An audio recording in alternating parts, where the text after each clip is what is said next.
मानसशास्त्र स्वरूप व व्याप्ती 20 MCQ प्रश्न उत्तरासह. सायकॉलॉजी शब्दाचा अर्थ काय? पर्याय क्रमांक ए मनाचा अभ्यास. सायकॉलॉजी हा शब्द कुठून आला? पर्याय क्रमांक बी ग्रीक.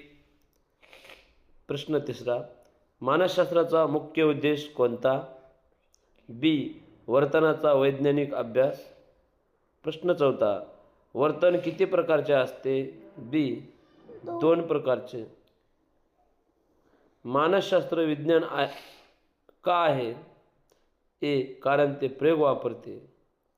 सहावा प्रश्न, मानसशास्त्राची व्याप्ती म्हणजे अभ्यासाचे क्षेत्र. पर्याय क्रमांक बी.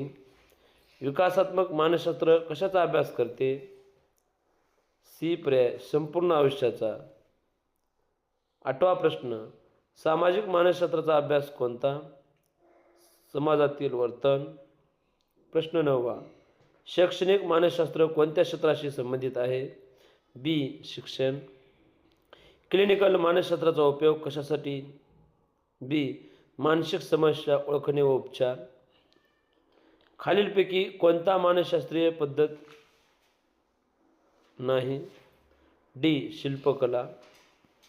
संज्ञात्मक मानसशास्त्र कोणत्या गोष्टीचा अभ्यास करते? ए स्मरणशक्ती, विचार.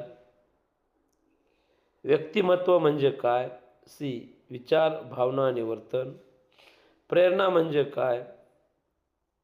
बी कार्य करण्यास प्रवृत्त करणारी शक्ती. भावना किती प्रकारच्या असतात? बी 2. औद्योगिक मानसशास्त्र कुठे वापरले जाते? बी कारखान्यात. निरीक्षण पद्धतीचा उद्देश? बी वर्तन पाहणे. मानसशास्त्रातील डेटा गोळा करण्याची पद्धत? नाही, पाककृती. मानसशास्त्र कोणत्या प्रकारचे शास्त्र आहे? सामाजिक आणि व्यवहारशास्त्र. शिक्षकासाठी मानसशास्त्र का महत्त्वाचे?